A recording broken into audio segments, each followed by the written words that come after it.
Hello students, myself Rakesh Misra. In this video lecture, we are going to discuss the revision of question number 21 to last. This is all about matter of 10 mark question. As you all know, 10 mark question is maximum number, even the question paper has 100 marks. Keep in mind, but it is not a natural way of patterns.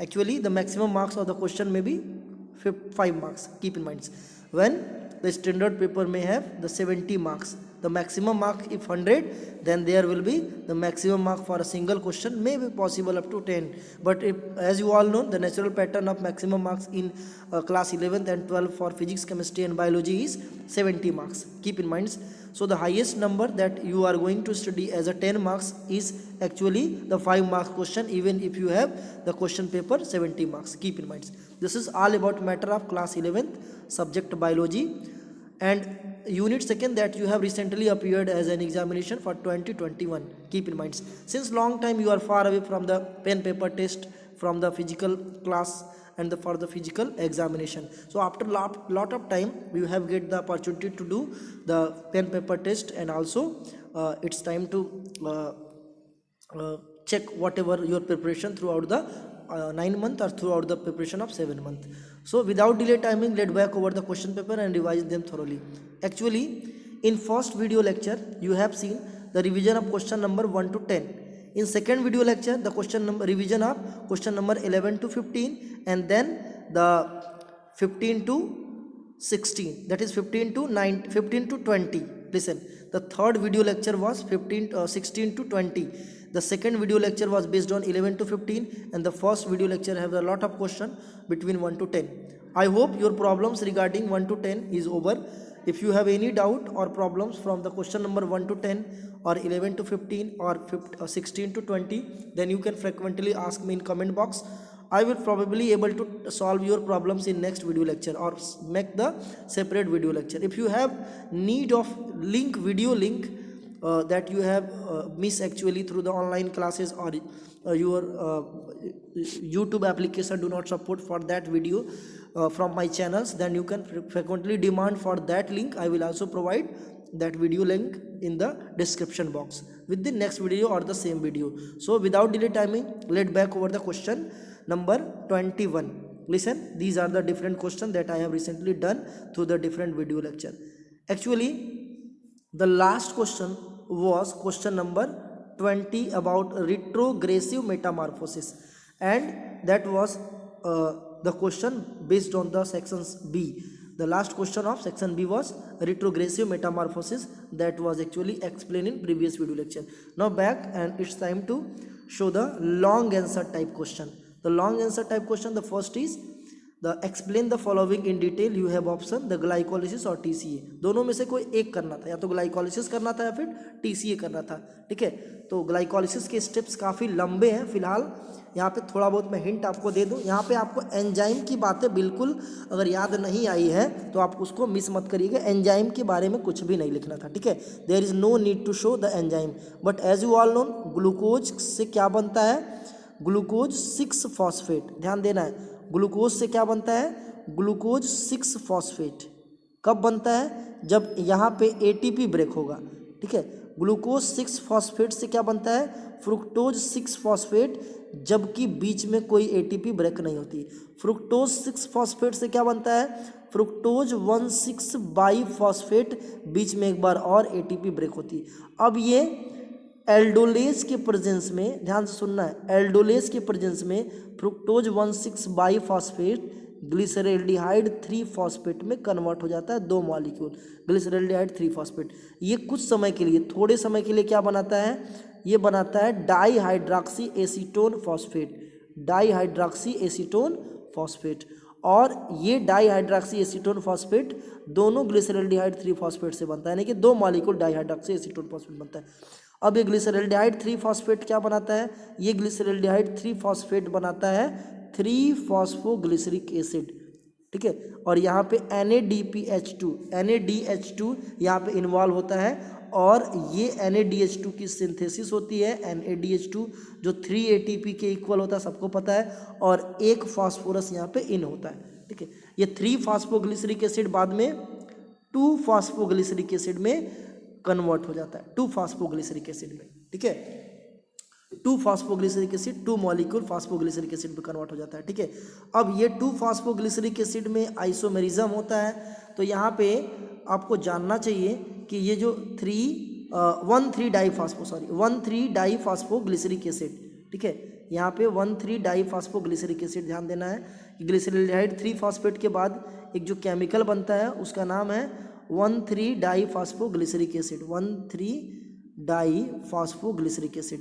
अब इसके बाद क्या बनता है 3-फॉस्फोग्लिसरिक acid, यानी कि इसमें से एक फास्फोरस एटीपी की सिंथेसिस के लिए चला जाता है, ठीक है, एटीपी की। यहाँ पे NADPH की सिंथेसिस होती है जो 3 ATP के इक्वल होती है, यहाँ पे 2 ATP की सिंथेसिस, क्योंकि इसके बाद 2-2 मॉलिक्यूल जो भी बनेंगे 2-2 मॉलिक्यूल, यानी 2 molecule of 3 PGA phosphoglyceric acid. इसके बाद क्या बनेगा, इसमें आइसोमेरिज्म रिएक्शन फिर होगा, अब ये 3 PGA से 2 PGA में कन्वर्ट हो जाएगा, ठीक है।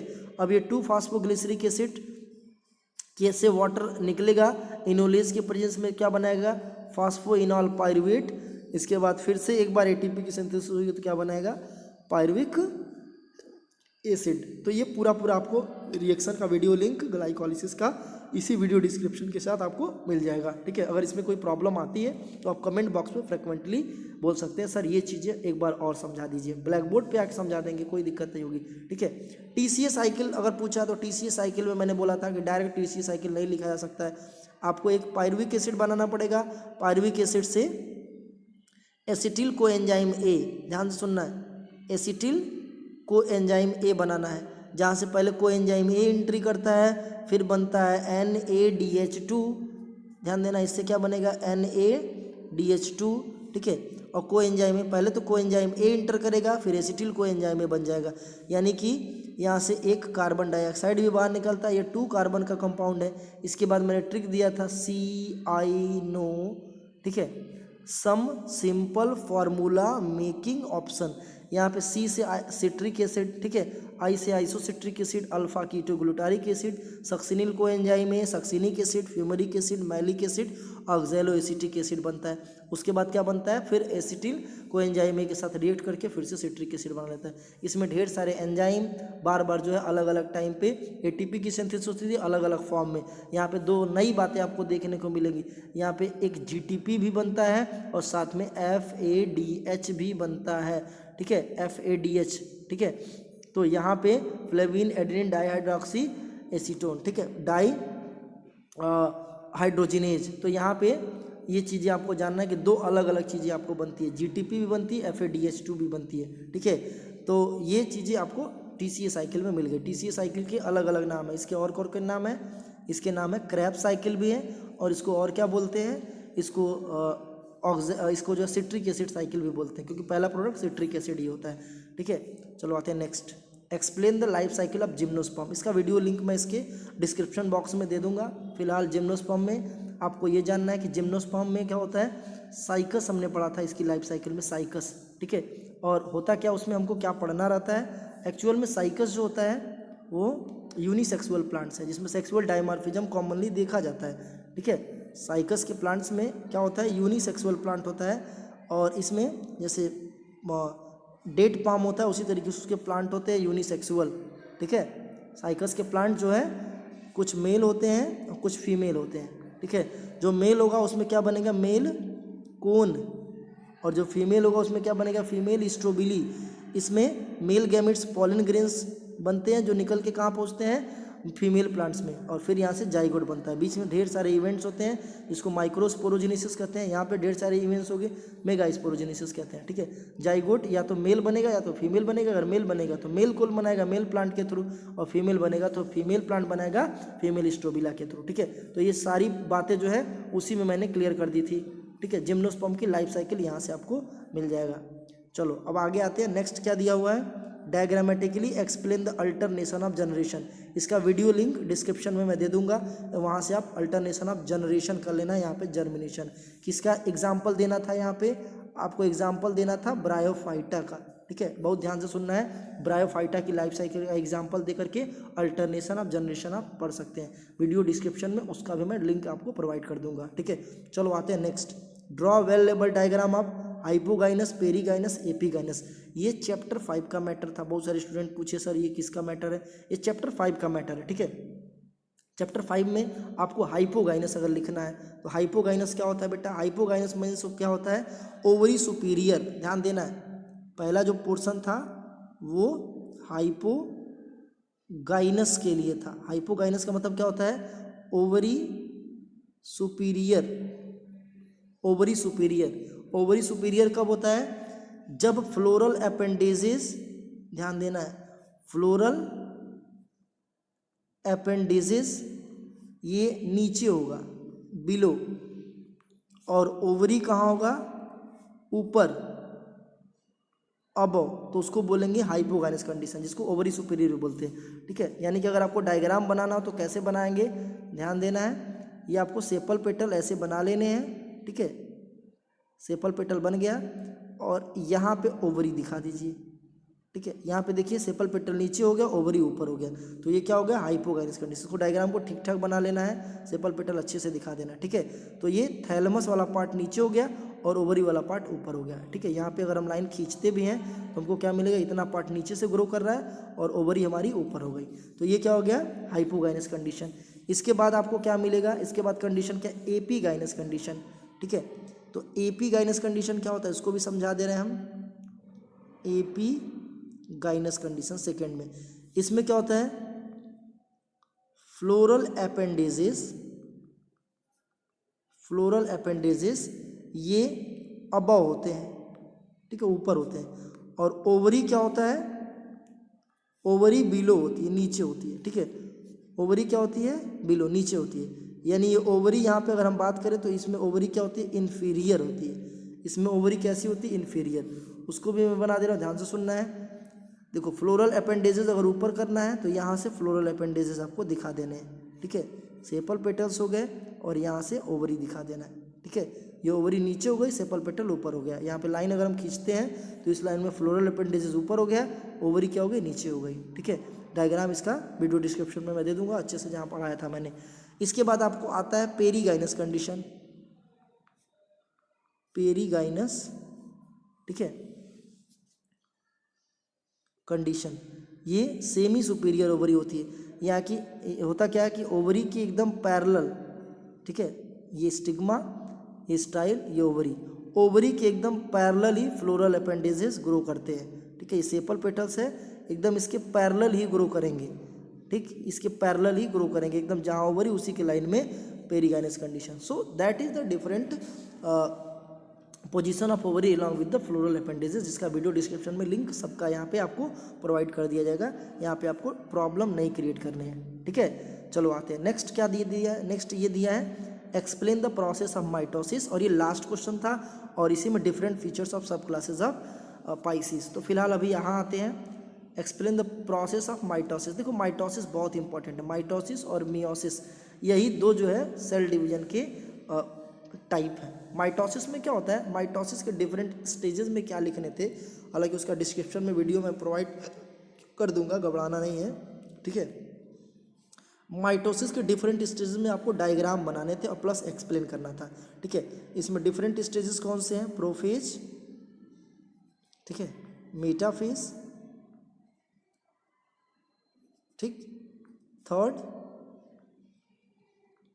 एनाफेज, और फोर्थ क्या है, टीलोफेज। ये 4 स्टेप्स है। प्रोफेज में क्या होता है, न्यूक्लियर मेम्ब्रेन डिसअपियर हो जाता है और सभी क्रोमेटिन थ्रेड्स जो है क्रोमोसोम में कन्वर्ट हो जाते हैं। मेटाफेज में क्या होता है, जितने भी क्रोमोसोम होते हैं वो सेंटर में आ जाते हैं, ऐसे सेंटर में आ गए, ठीक है। जितने भी क्रोमोसोम होते हैं सब क्या हो जाते हैं, सेंटर में, बाइवेलेंट क्रोमोसोम्स। एनाफेज में क्या होते हैं, स्पिंडल फाइबर्स मेटाफेज के लास्ट स्टेज में ही इनके बीच में रन कर जाता है, ठीक है। स्पिंडल फाइबर एनाफेज में क्या होता है, शॉर्ट होने लगता है और क्रोमोसोम स्टार्ट क्या कर देते हैं, मूव करना शुरू कर देते हैं डिफरेंट पोल्स में। टीलोफेज में सभी क्रोमोसोम्स जो है डिफरेंट पोल्स पे पहुंच जाते हैं, न्यूक्लियर मेम्ब्रेन फिर से बन जाता है और हमारे एक सेल में 2 न्यूक्लियस बन जाते हैं। तो ये कैरियोकाइनेसिस के इवेंट्स है। एक एडिशनल स्टेप साइटोकाइनेसिस डाल करके हम सेल डिवीजन के स्टेप्स दिखा देते हैं। कुछ स्टूडेंट जो है सेल डिवीजन के टाइप भी लिखे हैं। प्लांट्स में सेल प्लेट मेथड से होता है और एनिमल में डायरेक्ट सेल डिवीजन होता है। तो ये आपकी स्ट्रेटजी है, जैसे मन करे वैसे लिखिए। फिलहाल यही 4 events prophase, metaphase, anaphase, telophase ये माइटोसिस के इंपॉर्टेंट है। ठीक है, नेक्स्ट हम आते हैं। नेक्स्ट इसी के साथ एक एसोसिएट क्वेश्चन आपको मिला होगा, right the features of different सब क्लासेज ऑफ क्लास मैमेलिया। तो यहाँ पे फीचर्स ऑफ डिफरेंट सब क्लासेस क्या हो गए, मैमेलिया के डिफरेंट फीचर्स क्या हैं। इसमें प्रोटोथीरिया है, ठीक है, मेटाथीरिया था और यूथीरिया था। ये 3 चीज़ें थी। प्रोटोथीरिया क्या होते हैं, एग लेइंग मैमल होते हैं। मैमल्स तो जितने भी मैमल्स होते हैं, मैमल्स के 3 टाइप है, प्रोटोथीरिया, मेटाथीरिया, यूथीरिया। तो एग लेइंग मैमल है। और ये क्या है, इमैच्योर बेबी बर्थ करने वाले मैमल्स हैं, जिसमें हम लोग बोलते हैं पाउच लाइक स्ट्रक्चर, इसको बोलते हैं हम लोग मार्सुपियल एनिमल। ठीक है, इसका भी वीडियो डिस्क्रिप्शन में अगर लिंक होगा तो हम अवेलेबल करा देंगे। ठीक है, मार्सुपियल एनिमल्स बोलते हैं। और इसमें कंगारू रैट्स का एग्जाम्पल आता है। इसमें duck billed platypus, duck billed platypus का एग्जाम्पल दिया जाता है। इसमें कंगारू रैट, जिसको मैक्रोपस बोलते हैं, साइंटिफिक नेम कंगारू का क्या होता है, मैक्रोपस। ठीक है, और यूथीरिया में क्या होते हैं, ये मिल्क फीडर्स होते हैं। ठीक है, ये मिल्क फीडिंग मैमल होते हैं। मिल्क फीडिंग मैमल में क्या आता है एग्जाम्पल, मैन लिख सकते हो, मैन, काऊ, बफेलो एक्सेट्रा। तो इतनी बातें आपको लिखनी थी, सब क्लासेस ऑफ मैमेलिया। ठीक है, इतनी बातें आपको लिखनी थी, जिसमें आपको भरपूर नंबर मिलते अगर आप लिखना चालू कर देते तो। ठीक है, बट आपने लिखा नहीं, नंबर आपको उस हिसाब से नहीं मिल सकते। फिलहाल बहुत सारे स्टूडेंट बहुत बेहतर ढंग से किए हैं, जिनको नंबर भी मिले हैं। और आप इस हिसाब से खुद अंदाज़ा लगा सकते हैं कि आपके कितने मार्क्स मैक्सिमम आ सकते हैं पूरे एग्जामिनेशन में। ठीक है, ओवरऑल आई होप ये क्वेश्चन पेपर के सभी पैटर्न्स और इससे रिलेटेड सारी चीज़ें आपको समझ में आई होंगी। अगर इससे रिलेटेड अगर कोई प्रॉब्लम आती है तो आप फ्रिक्वेंटली कमेंट बॉक्स में ज़रूर बताएं। ठीक है, थैंक यू।